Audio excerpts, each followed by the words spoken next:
Hello दोस्तों, स्वागत है आप सभी लोगों का राजस्थान एकेडमी पर।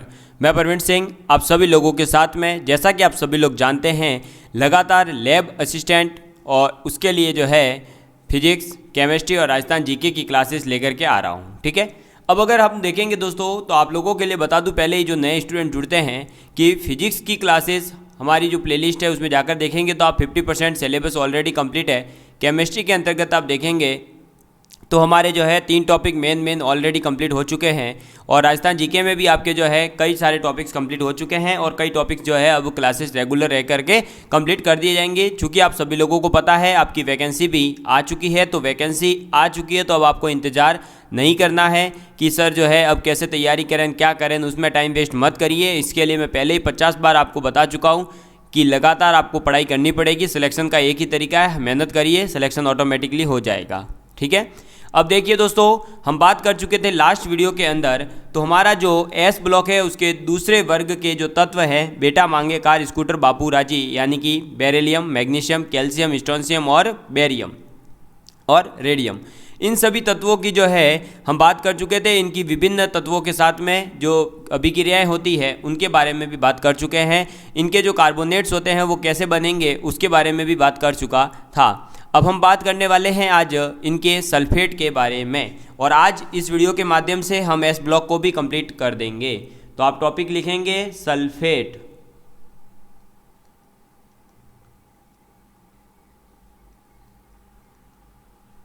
सल्फेट, ठीक है। अब अगर सल्फेट की बात करें दोस्तों, तो सल्फेट क्या होता है और ये जो सल्फेट है ये किस प्रकार से बनाए जा सकते हैं। तो दोस्तों, जो धातु है आपका, या धातु ऑक्साइड ले लीजिए, या धातुओं का हाइड्रोक्साइड ले लीजिए, या उनके कार्बोनेट ले लीजिए, कोई भी जो आपके पास धातु के लिए यौगिक उपलब्ध है या धातु खुद उपलब्ध है तो वो ले लीजिए। उसकी अभिक्रिया जैसे ही सल्फ्यूरिक अम्ल के साथ यानी H2SO4 के साथ करवाते हैं तो हमें उसी संगत सार्य मृदा धातु का सल्फेट मिल जाता है। समझ में आ गई बात। तो हम अभिक्रिया किसकी करवाएंगे, H2SO4 की। तो आप लिखेंगे सबसे पहले इस लाइन को, ताकि यही चीज़ हमारे काम आएगी कि धातु लें, चाहे आप धातु ऑक्साइड, धातु ऑक्साइड,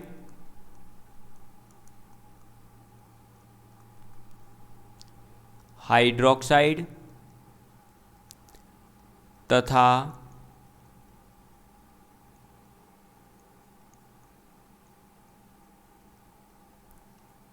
कार्बोनेटों की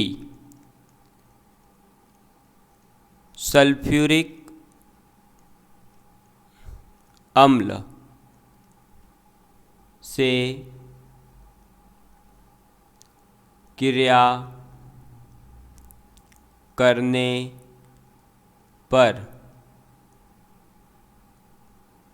संगत सार्य मृदा धातु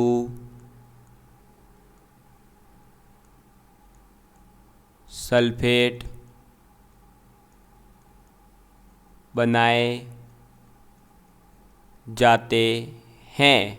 ठीक है, तो धातु हो, धातु ऑक्साइड हो, हाइड्रोक्साइड है या कार्बोनेट है, उसकी जैसे ही सल्फ्यूरिक अम्ल के साथ अभिक्रिया करवाएंगे सार्य मृदा धातु का धातु सल्फेट बन जाएगा। अब नेक्स्ट चीज़ आ जाती है दोस्तों कि जो सारे मृदा धातु के सल्फेट होते हैं वो कैसे होते हैं, तो वो सफ़ेद होते हैं और आपके क्रिस्टलीय ठोस होते हैं। ठीक है, क्या होते हैं, आपके सफ़ेद होते हैं और क्रिस्टलीय ठोस होते हैं। साथ ही साथ एक वर्ग में जैसे जैसे आप नीचे जाएंगे तो जो सल्फेट बनते हैं उनकी जल में जो विलेयता होती है वो भी घटती जाती है। ये दो चीज़ें आप नोट करेंगे कि सार्य मृदा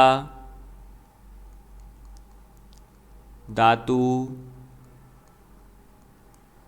सल्फेट श्वेत और क्रिस्टलीय ठोस होते हैं। ठीक है। चलिए नेक्स्ट आप लिखेंगे कि एक वर्ग में नीचे जाने पर, एक वर्ग के अंदर जैसे जैसे आप नीचे जाएंगे सल्फेटों की जल में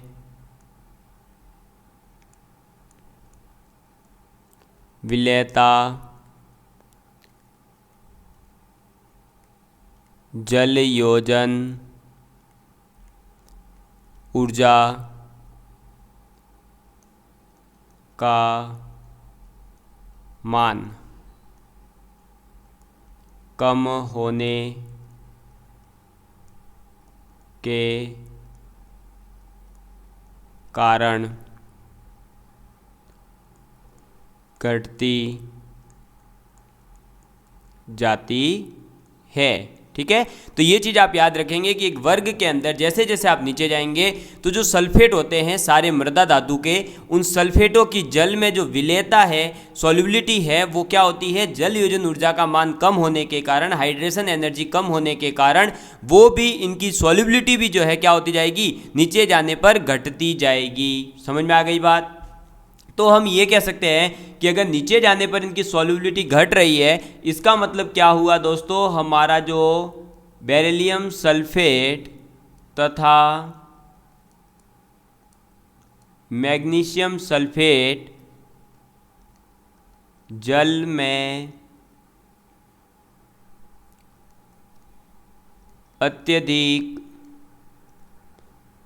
क्या हो जाएगा, विलय हो जाएगा, यानी सॉल्युबल होगा, विलय है। ये चीज़ आपको याद रखनी है। चलिए नेक्स्ट आपको याद रखनी है कि जो हमारा कैल्शियम सल्फेट होता है CaSO4, ये कैसा होता है, ये आंशिक विलय होता है। ठीक है, पार्शियली, आंशिक रूप से विलय।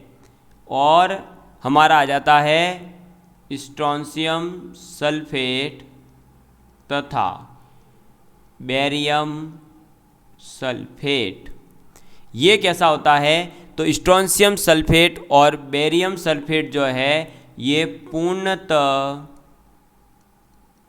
अविलय, पूर्णतः अविलय।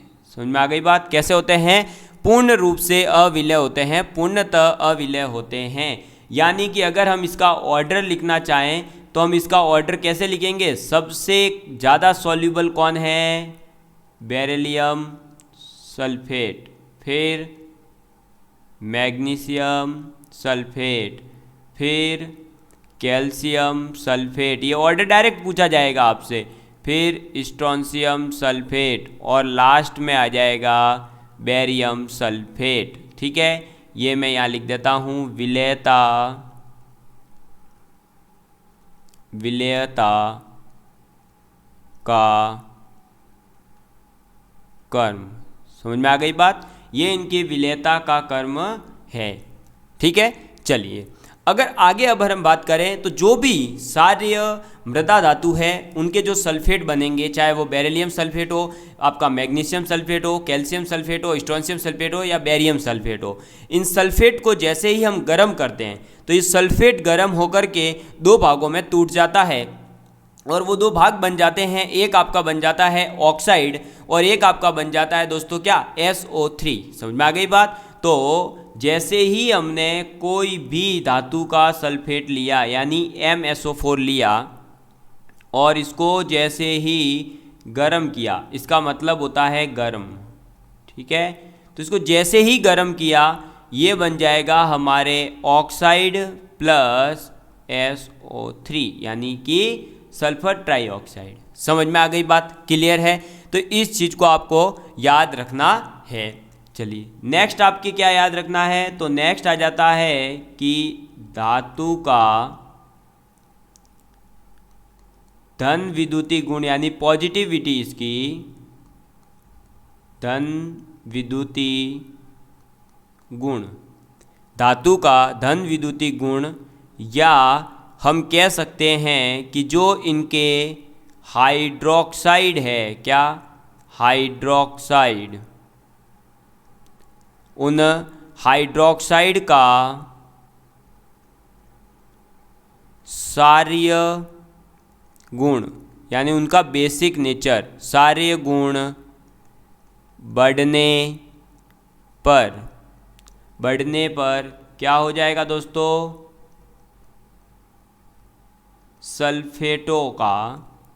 सल्फेटों के विघटन का ताप बढ़ता है। यानी जो आपने अभी ऊपर देखा कि जैसे ही हम सल्फेट को गर्म करते हैं तो सल्फेट क्या हो जाता है, विघटित हो जाता है, और विघटित होकर के एक ऑक्साइड बनाता है और एक सल्फर ट्राइऑक्साइड बन जाता है। लेकिन इसके विघटन होने का जो हमारा टेम्परेचर है वो जैसे जैसे धातु का धन विद्युतीय गुण बढ़ता है वैसे वैसे बढ़ता जाता है। कहने का मतलब है कि आप जब एक वर्ग के अंदर जैसे जैसे नीचे जाएंगे आपका क्या होता जाएगा, धातु का धन विद्युतीय गुण बढ़ता जाएगा। जैसे जैसे धातु का धन विद्युतीय गुण बढ़ेगा वैसे वैसे उसके हाइड्रोक्साइड का सारे गुण भी बढ़ेगा, और सारे गुण बढ़ने के कारण उसके जो विघटन का टेम्परेचर है, उसके टूटने का जो टेम्परेचर है वो टेम्परेचर भी बढ़ता जाएगा। समझ में आ गई बात? तो आप एक बार यहाँ पर यौगिक और उनका टेम्परेचर लिख लेंगे। तो हम लिख रहे हैं यौगिक और यहाँ मैं लिख रहा हूँ ताप। ठीक है, अब देखिए यौगिक कौन सा आ जाएगा, तो beryllium sulphate, magnesium sulphate, calcium sulphate और आपके आ जाएगा स्ट्रोंशियम सल्फेट। अब ये जो यौगिक है इनका ताप कैसे बढ़ता है, तो सबसे पहले बेरियम सल्फेट 773 पर ही टूट जाता है, लेकिन मैग्नीशियम सल्फेट 1168 केल्विन पर टूटेगा, कैल्शियम सल्फेट 1422 केल्विन के ऊपर टूटेगा और स्ट्रोंशियम सल्फेट 1647 केल्विन के ऊपर टूटता है। समझ में आ गई बात? यानी कि हम ये कह सकते हैं कि बेरिलियम सल्फेट को जब हम 773 केल्विन के ऊपर गर्म करेंगे तो ये विघटित होकर के क्या देगा दोस्तों हमें, अरे भाई क्या देगा, बेरिलियम ऑक्साइड और साथ में सल्फर ट्राइऑक्साइड देगा। तो ये थे आपके सारे मृदा धातु जो होती है उनके सल्फेट। ठीक है, अब हम बात करेंगे इन्हीं के नाइट्रेटों के बारे में। ठीक, तो ये सल्फेटों की जो कहानी थी वो आपको समझ में आ चुकी होगी। इस कहानी को आप याद रखिएगा। इसके अंदर जो मैंने बताया है उसमें सबसे ज़्यादा इंपॉर्टेंट ये है एक तो कि सल्फेट बनाए किससे जाते हैं, तो सल्फेट बनाने के लिए आपको संगत सारे मृदा धातु लेकर के सल्फ्यूरिक अम्ल यानी H2SO4 के साथ क्रिया करवानी होगी। ये जो सारे मृदा धातु के सल्फेट हैं ये श्वेत कलर के और क्रिस्टलीय ठोस होते हैं। इनकी विलेयता जो है वो जैसे जैसे हम नीचे जाते हैं घटती जाती है। उसके घटने का कारण है जल योजन ऊर्जा का कम होना। ठीक है, अब इसमें जो ऑर्डर है वो भी मैंने लिखवा दिया। सबसे ज़्यादा सॉल्यूबल है आपका बेरिलियम सल्फेट, फिर मैग्नीशियम सल्फेट, फिर कैल्शियम सल्फेट, फिर स्ट्रोंशियम सल्फेट, फिर बेरियम सल्फेट। ठीक है, और आपका जो धातु है उस धातु का सल्फेट जो है उसको जैसे जैसे आप गर्म करते हैं तो वो हमें क्या देता है, एक तो ऑक्साइड देता है और एक सल्फर ट्राइऑक्साइड देता है। ठीक है, ये जो धातु है इनका धन विद्युतीय गुण या इनके हाइड्रोक्साइड का सारे गुण बढ़ने के कारण इनके जो सल्फेट है उनके विघटन का टेम्परेचर भी बढ़ता जाता है। सबसे ज़्यादा टेम्परेचर किसका है, तो स्ट्रोंशियम सल्फेट का है, और सबसे कम किसका है, तो बेरिलियम सल्फेट का है। ठीक है, अब हम बात करते हैं नाइट्रेटों के बारे में। तो आप लिखेंगे नाइट्रेट। ठीक है, चलिए नाइट्रेट।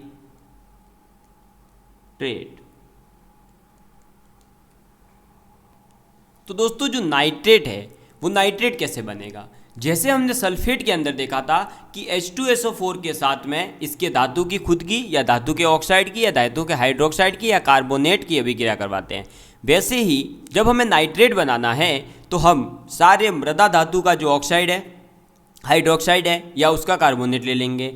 उसको जैसे ही तनु HNO HNO3, ठीक है, HNO3 उसके साथ में हाइड्रोजन नाइट्रेट के साथ में जब घोल करके अभिक्रिया करते हैं तो हमें उन धातुओं का नाइट्रेट मिल जाता है। क्या मिल जाता है? धातुओं का नाइट्रेट मिल जाता है। तो आप इसके लिए अभिक्रिया में लिख लेंगे कि क्षारीय मृदा धातु, क्षारीय मृदा धातु के ऑक्साइड, हाइड्रोक्साइड,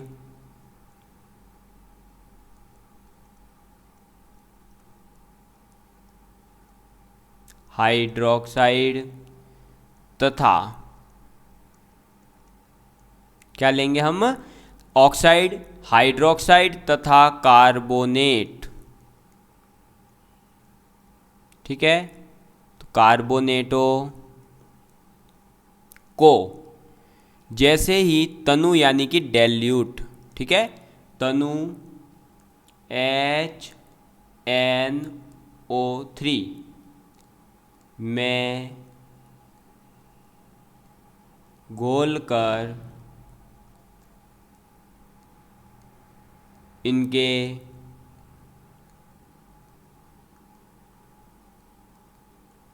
नाइट्रेट प्राप्त किए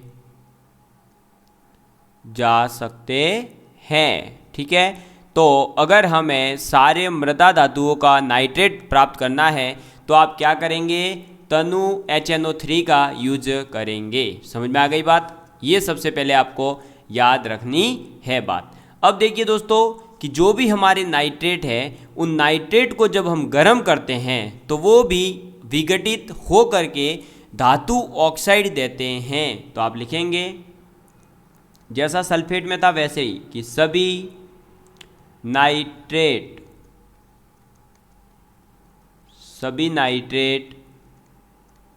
गर्म करने पर अपघटित होकर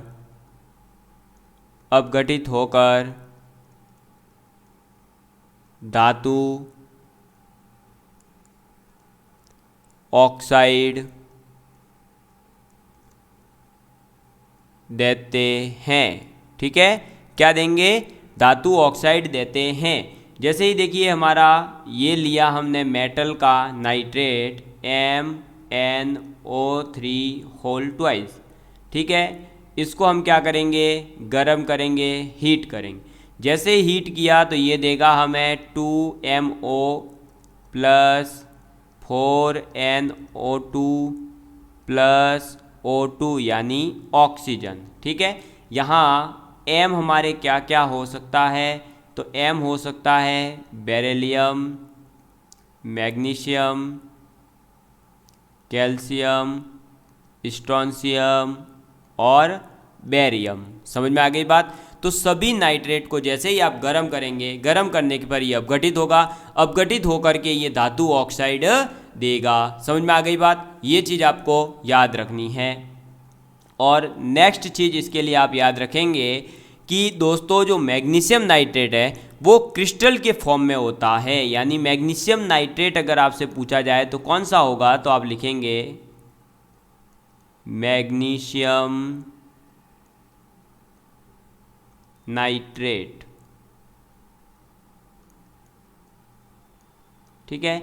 अब ये मैग्नीशियम नाइट्रेट क्या होता है? तो मैग्नीशियम नाइट्रेट होता है MgNO3 whole twice dot 6H2O, ठीक है। तो ये क्रिस्टलित होता है। जबकि हमारा जो बेरियम नाइट्रेट है, बेरियम नाइट्रेट, ये बेरियम नाइट्रेट जो है वो क्या होता है? तो वो होता है BaNO3 होल ट्वाइस, ठीक है। तो ये जो बेरियम नाइट्रेट है ये भी क्रिस्टलित फॉर्म में होता है, लेकिन यह निर्जल होता है, इसके साथ में कोई जल नहीं होता है। समझ में आ गई बात। नेक्स्ट आप लिखेंगे, और ये इसका लास्ट पॉइंट है नाइट्रेट का, कि आकार बढ़ने के कारण, साइज जो है वो बढ़ती है जैसे जैसे, तो आकार बढ़ने के कारण जल योजन ऊर्जा का मान, जल योजन ऊर्जा का मान कम होता है तथा कम जल योजित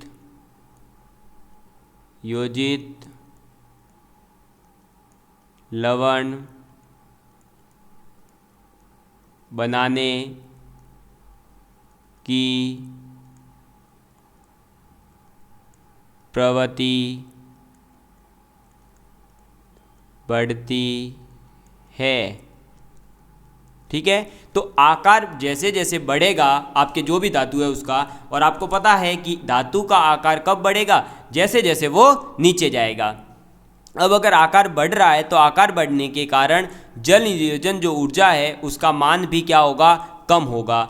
जल योजन ऊर्जा का मान कम होगा तो उसके कम होने के कारण वो जल योजित जो लवण है वो भी क्या होगा, कम जल योजित लवण बनाने की उसकी प्रवृत्ति बढ़ती जाएगी। यानी कि वो जो है क्या करेगा, जल योजित लवण जो है उनको कम बनाएगा। क्यों? क्योंकि उसकी जल योजन की ऊर्जा कम हो रही है। समझ में आ गई बात, क्लियर है। अब दोस्तों इसी के साथ में आपके जो है एस ब्लॉक के जो तत्व थे उनके जो भी अभिक्रियाएं वगैरह थी वो सब कंप्लीट होती है।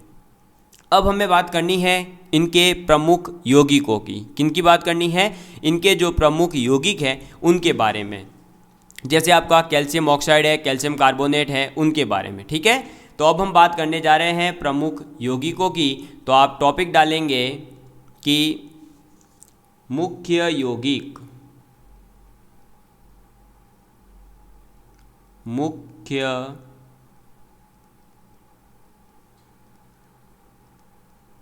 यौगिक। ठीक है, चलिए अब मुख्य यौगिक में हम सबसे पहले कौन सा यौगिक डिस्कस कर रहे हैं? तो हम सबसे पहले डिस्कस करेंगे कैल्शियम ऑक्साइड के बारे में, जिसे हम कहते हैं बिना बुझा चूना। ठीक, तो आप लिखेंगे कैल्शियम ऑक्साइड। ठीक है, इसके ब्रैकेट में ही आप लिख लीजिए बिना बुझा चूना, जिसे हम कहते हैं CaO, कैल्शियम ऑक्साइड। चलिए अब बात करते हैं कैल्शियम ऑक्साइड के बारे में। तो सबसे पहले तो इसे बिना बुझा हुआ चूना भी कहते हैं, ये चीज़ आपको एक तो याद रखनी है।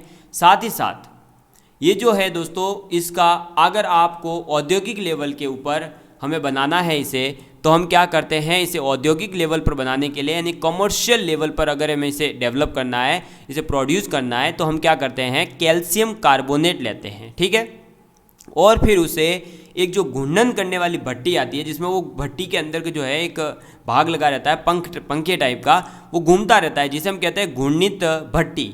उसके अंदर 1070 से लेकर 1200-1300 केल्विन तक हम इसको टेम्परेचर दे करके गर्म करते हैं। गर्म करने के पर वो क्या होता है, टूटता है, और वो टूट करके वो विघटित होकर के अपघटित होकर के हमें कैल्शियम ऑक्साइड देता है।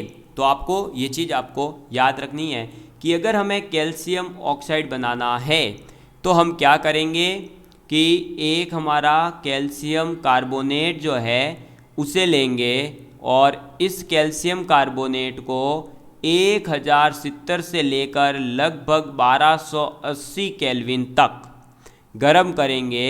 तो यह हमें कैल्शियम ऑक्साइड और कार्बन डाइऑक्साइड गैस देता है। जब इसे गर्म किया जाता है तो इसमें हीट प्रोड्यूस होती है, वो होती है कितनी, +179.9 किलो जूल।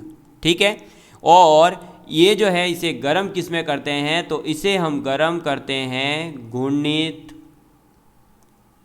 भट्टी। ठीक है, जिसे घूर्णित भट्टी को इंग्लिश में हम कहते हैं रोटेटरी किलन। समझ में आ गई बात, रोटेटरी किलन। और आप याद रखेंगे कि यह अभिक्रिया है कैसी, तो यह उत्क्रमणीय अभिक्रिया है। ठीक है, यह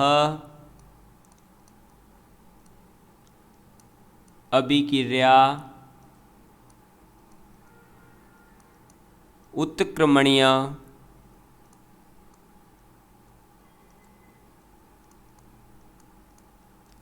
होती है।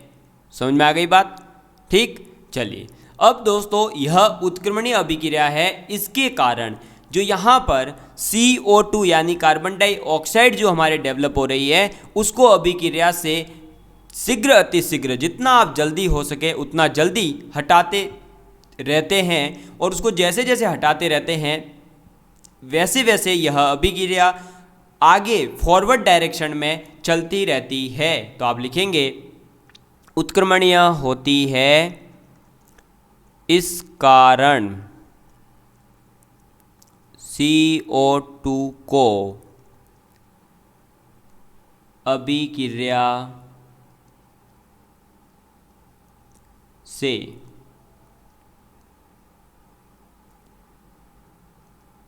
शीघ्र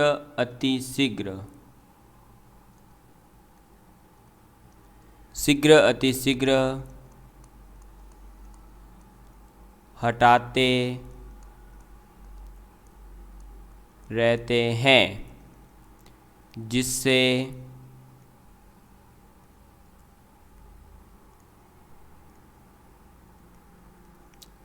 अभिक्रिया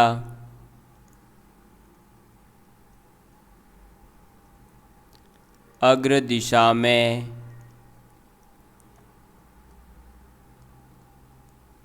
अग्रसर होती है। ठीक है, ये पूछा जा सकता है कि अगर आप कैल्शियम कार्बोनेट को जब हम गर्म कर रहे हैं या घूर्णित भट्टी में डाला जाता है तो यह अभिक्रिया किस प्रकार की है। ऑप्शन दे देंगे, यह अभिक्रिया उत्क्रमणीय है, अनुत्क्रमणीय, इस प्रकार से जो है यहाँ क्वेश्चन बनाए जाते हैं। साथ ही साथ ये पूछा जा सकता है CO2 को हटाने पर अभिक्रिया किस डायरेक्शन में जा रही है। तो CO2 को जब हटाया जाएगा तो अभिक्रिया अग्र दिशा में जाएगी, अग्र दिशा यानी फॉरवर्ड डायरेक्शन में ये मूव करती है। समझ में आ गई बात, क्लियर है। साथ ही साथ आप यहाँ लिखेंगे कि यहाँ ए चाहिए, इसको 70 कर दीजिए, यहाँ गड़बड़ हो गई है, ये पूरा हटा के 1270 केल्विन।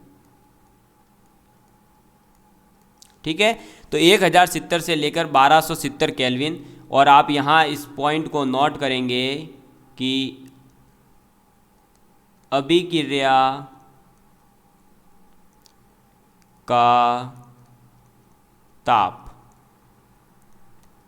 1270 केल्विन से अधिक नहीं होना चाहिए।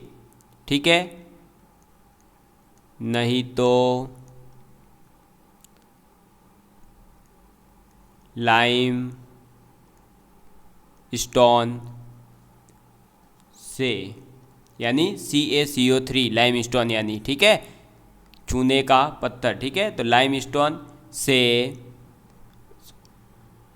यहाँ लिखिए में, लाइम स्टोन में अशुद्धि यानी इम्प्योरिटीज़ के रूप में, अशुद्धि के रूप में उपस्थित सिलिका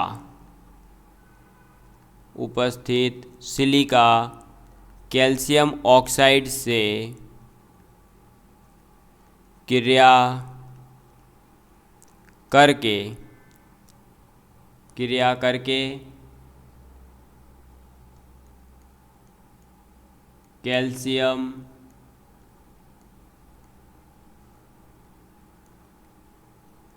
सिलिकेट बना देता है। समझ में आ गई बात। तो अगर हमने टेम्परेचर जो है 1270 केल्विन से भी ज़्यादा कर दिया, तो 1270 केल्विन से ज़्यादा करने पर क्या होता है कि लाइम स्टोन में जो है अशुद्धि के रूप में उपस्थित जो सिलिका होता है, सिलिकॉन, यानी कि वो सिलिकॉन क्या होता है कि फिर इस कैल्शियम ऑक्साइड से क्रिया करता है और इस कैल्शियम ऑक्साइड से सिलिका यानी SiO2 सिलिकॉन ऑक्साइड वो अभिक्रिया करके कैल्शियम सिलिकेट बना देता है। और वो कब बनाता है, तो यहाँ रिएक्शन में लिख रहा हूँ, जैसे ही हमने कैल्शियम ऑक्साइड और सिलिकॉन ऑक्साइड की अभिक्रिया हो जाएगी, अगर हमने टेम्परेचर 1270 केल्विन से ऊपर ले लिया और बना क्या देगा, कैल्शियम सिलिकेट यानी कि CaSiO3। समझ में आ गई बात। तो आपको यहाँ ये चीज़ भी याद रखनी है कि कैल्शियम ऑक्साइड जो है उसे हम एक तो कहते हैं बिना बुझा हुआ चूना। अगर इसे हम कॉमर्शियल लेवल पर बनाना चाहते हैं तो चूने का पत्थर यानी लाइम स्टोन कैल्शियम कार्बोनेट को जो है गुणित भट्टी यानी रोटेटरी किलन में डाल करके 1070 से लेकर 1270 केल्विन पर गर्म करके बनाया जाता है। जैसे ही हम कैल्शियम कार्बोनेट को गर्म करते हैं 1070 से लेकर 1270 केल्विन के बीच में, तो हमें कैल्शियम ऑक्साइड और साथ में कार्बन डाइऑक्साइड मिलती है, जहां हमारे को हीट प्रोड्यूस कितनी मिल जाती है, 179.9 किलो जूल। ठीक है, चूँकि यह अभिक्रिया उत्क्रमणीय होती है, इस कारण से कार्बन डाइऑक्साइड को अभिक्रिया से शीघ्र अतिशीघ्र हटा देना चाहिए। हटाते रहने से ही यह अभिक्रिया जो है अग्र दिशा में अग्रसर होती रहती है, यानी फॉरवर्ड डायरेक्शन में ये चलती रहती है। अभिक्रिया का ताप जो है वो 1270 केल्विन से अधिक अगर हमने कर दिया तो आपके सिलिकॉन जो कैल्शियम कार्बोनेट है उसके अंदर उपस्थित होता है सिलिका अशुद्धि के रूप में। वो सिलिका कैल्शियम ऑक्साइड से क्रिया करके कैल्शियम सिलिकेट बना देता है। और जो किस प्रकार से बनाएगा, तो calcium oxide plus silicon oxide की अभिक्रिया 1270 केल्विन से ज़्यादा टेम्परेचर कर दिया तो सिलिकेट बन जाता है। कौन सा वाला, कैल्शियम सिलिकेट यानी CaSiO3। समझ में आ गई बात, क्लियर है। अब हम इसके कुछ गुणों को लिख लेंगे। तो आप लिखेंगे गुण, यानी इसकी कुछ प्रॉपर्टीज के बारे में हम बात करने वाले हैं। ठीक है, चलिए। तो सबसे पहला पॉइंट आप लिखेंगे यहाँ कि यह श्वेत यानी कि सफ़ेद कलर का, तो यह एक मिनट, यह श्वेत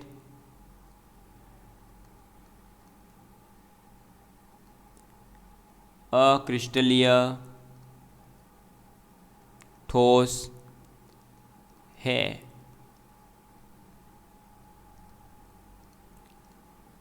इसका गलनांक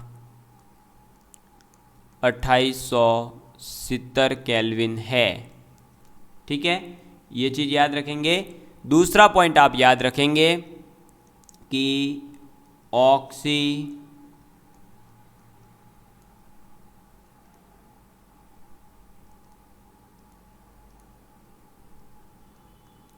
हाइड्रोजन ज्वाला में गर्म करने पर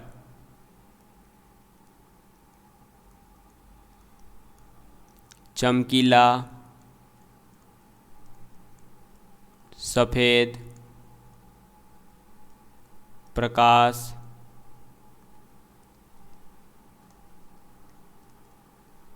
उत्सर्जित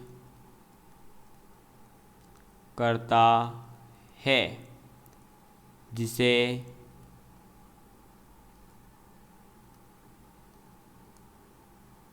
लाइम प्रकाश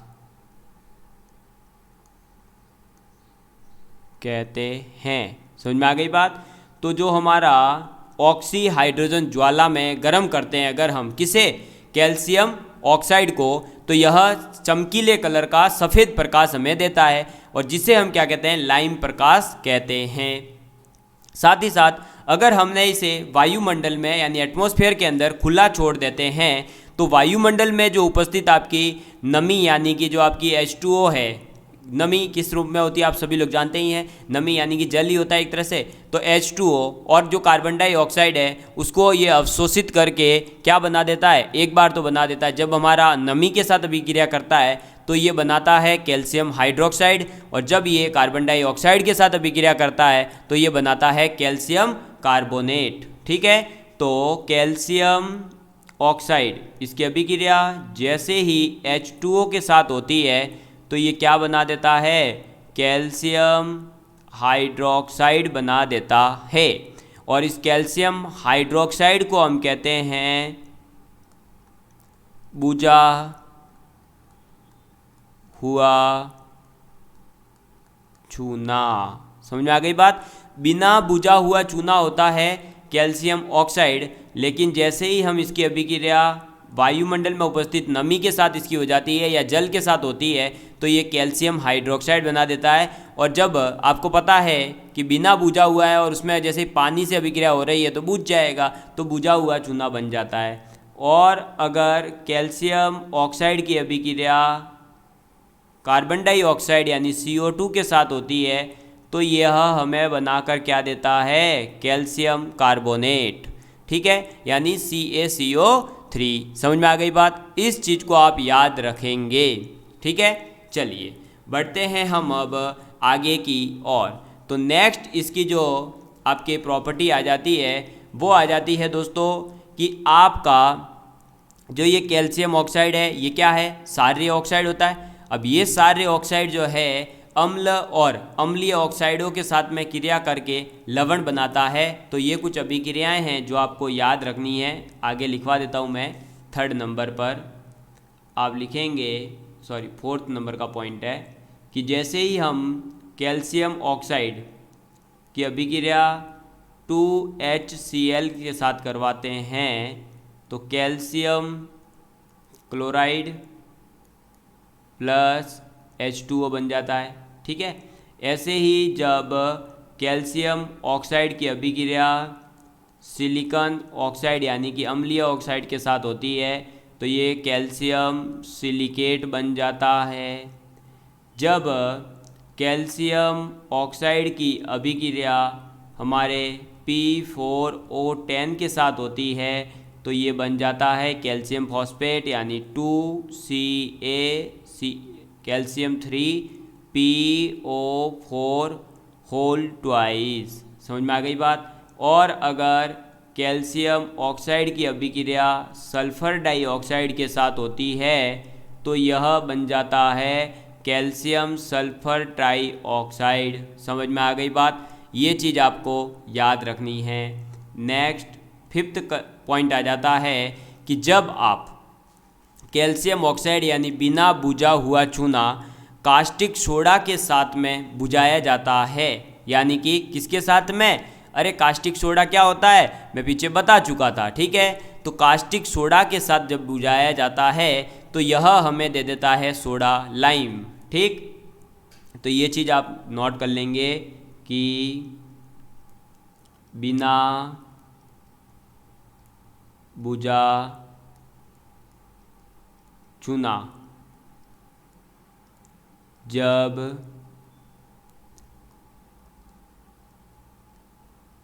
कास्टिक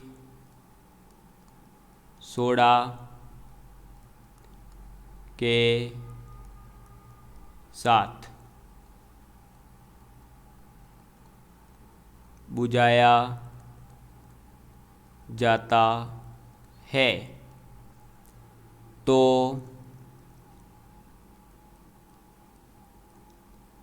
सोडा लाइम, और सोडा लाइम होता है calcium oxide plus sodium hydroxide, ठीक है। तो ये है सोडा लाइम, ये प्राप्त होता है। समझ में आ गई बात? क्लियर है? इस चीज़ को आप याद रखेंगे। नेक्स्ट 6th नंबर पर आप पॉइंट लिखेंगे कि जब हम कैल्शियम ऑक्साइड यानी कि बिना बुझा हुआ चूना अमोनियम लवणों के साथ गर्म करते हैं तो यह हमें क्या देता है? NH3 अमोनिया गैस दे देता है। तो आप ये रिएक्शन डायरेक्ट लिख लेंगे, अब इसको थ्योरी में लिखने से मतलब नहीं है। कैल्शियम ऑक्साइड, इसकी अभिक्रिया जैसे ही अमोनियम क्लोराइड के साथ हुई या अमोनियम लवणों के साथ हुई तो यह हमें देता है एक तो कैल्शियम क्लोराइड, उसके साथ में अमोनिया यानी 2NH3 और फिर एक H2O गैस देता है। समझ में आ गई बात? चलिए नेक्स्ट 7th नंबर पर पॉइंट आता है कि जब हम कैल्शियम ऑक्साइड को कोक के साथ में यानी कार्बन यानी कोयले के साथ में विद्युत भट्टी में इलेक्ट्रिक किलन के अंदर 2200-3200 केल्विन के आसपास जब इसको गर्म करते हैं तो यह हमें कैल्शियम कार्बाइड बना करके देता है। यानी कैल्शियम ऑक्साइड की अभिक्रिया जब कोक में होती है कितने टेम्परेचर पर? तो 2273 से लेकर 3273 केल्विन पर, तो हमें मिल जाता है कैल्शियम कार्बाइड, ठीक है। कैल्शियम कार्बाइड यानी CaC2 प्लस CO यानी कार्बन मोनोऑक्साइड। समझ में आ गई बात? तो कोक के साथ में जब हम अभिक्रिया करवाते हैं और कितने टेम्परेचर पर? 2273 से लेकर 3273, लगभग 1000 केल्विन का बीच में डिफरेंस है। इतने टेम्परेचर के साथ हम जब गर्म करवाते हैं तो हमें कैल्शियम कार्बाइड मिलता है, ठीक है। समझ में आ गई बात? ये चीज़ आपको याद रखनी है बहुत ही अच्छे तरीके से। अब हम आपको बता दूं वापस, पीछे अगर नहीं पता है तो, कास्टिक सोडा का मतलब होता है सोडियम कार्बोनेट, ठीक है। हाँ, ये याद रखना। वैसे पीछे बता चुका था इसलिए इतना टाइम दिया, अगर किसी को याद आया है तो वेल एंड गुड, नहीं आया है तो अब याद रख लेना कि कास्टिक सोडा का मतलब है सोडियम कार्बोनेट, ठीक है। अब हम इसके कुछ उपयोग के बारे में अगर मैं आपको बताऊं तो ये वैसे जो है आपका सारों में सबसे सस्ता है। जो आपके बेसिस होते हैं ना, सार उनमें ये सबसे सस्ता होता है वैसे। और ये शर्करा के शुद्धिकरण और रंजकों यानी कि डाई के रूप में भी इसका निर्माण किया जाता है। भवन निर्माण में इसका उपयोग होता है। आप यहाँ केवल ये एक उपयोग मेन है वो लिख लो, बाकी मैं आपको सिर्फ स्टोरी में बता दूंगा तो याद रखना। शर्करा के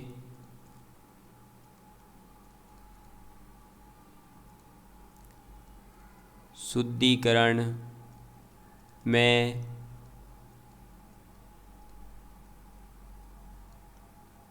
उपयोगी, ठीक है। ये चीज़ आपको याद रखनी है कि शर्करा के शुद्धिकरण में जो है हम इसका उपयोग करते हैं। बाकी ये सीमेंट है, ग्लास है, कैल्शियम कार्बाइड है, कैल्शियम कार्बोनेट यानी कि कास्टिक सोडा वगैरह, इन सभी को बनाने के लिए इसका उपयोग हम ले सकते हैं, ठीक है। तो ये सब था दोस्तों कैल्शियम ऑक्साइड के बारे में। अब हम इसके एक नए यौगिक के बारे में बात करेंगे और वो यौगिक आ जाता है कैल्शियम कार्बोनेट। तो आप लिखेंगे दूसरा यौगिक कैल्शियम कार्बोनेट, ठीक है, CaCO3। अब थ्योरी में आप लिख लेना, कैल्शियम कार्बोनेट कहते हैं इसको। अब ये जो कैल्शियम कार्बोनेट है, इस कैल्शियम कार्बोनेट को ही लाइम स्टोन या चूने का पत्थर कहा जाता है। तो चूने का पत्थर, लाइम स्टोन। समझ में आ गई बात? तो कैल्शियम कार्बोनेट यानी कि चूने का पत्थर, लाइम स्टोन, ये जो है कहलाता है। ये जो है दोस्तों आपको वैसे चौक है आपकी, संगमरमर है आपका, कैल्साइट है, उन सभी रूपों के अंदर ये पाया जाता है, ठीक है। ये चीज़ आपको याद रखनी है। साथ ही साथ मैग्नीशियम कार्बोनेट के साथ में ये जो है दोस्तों डोलामाइट के रूप में भी पाया जाता है। तो ये चीज़ आप एक तो ये तो याद रख ही लेंगे कि ये किस किस फॉर्म में मिलता है। तो ये चौक है आपकी, या आपके मरमर है,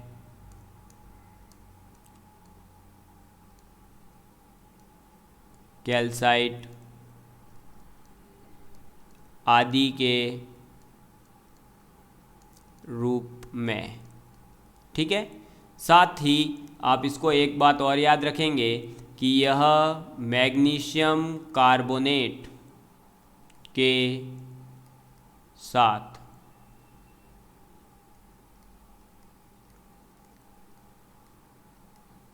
डोलोमाइट यानी कि calcium carbonate plus magnesium carbonate, ठीक है, के रूप में मिलता है। समझ में आ गई बात? ये चीज़ आपको याद रखनी है कि मैग्नीशियम कार्बोनेट के साथ ये डोलोमाइट यानी कि कैल्शियम कार्बोनेट और मैग्नीशियम कार्बोनेट दोनों के रूप में ये मिलता है। ठीक, इस चीज़ को आप याद रखिएगा। चलिए नेक्स्ट आप इसके बारे में याद रखेंगे कि जब हम बुझे हुए चूने में यानी कि आपका कैल्शियम हाइड्रोक्साइड, ठीक है, देखो बिना बुझा हुआ चूना होता है कैल्शियम ऑक्साइड, उसके साथ जब हम नमी या H2O की अभिक्रिया करवाते हैं तो यह हमें देता है कैल्शियम हाइड्रोक्साइड जिसे हम कहते हैं बुझा हुआ चूना। और जब हम कैल्शियम हाइड्रोक्साइड की अभिक्रिया CO2 गैस के साथ करवाते हैं तो यह हमें देता है क्या?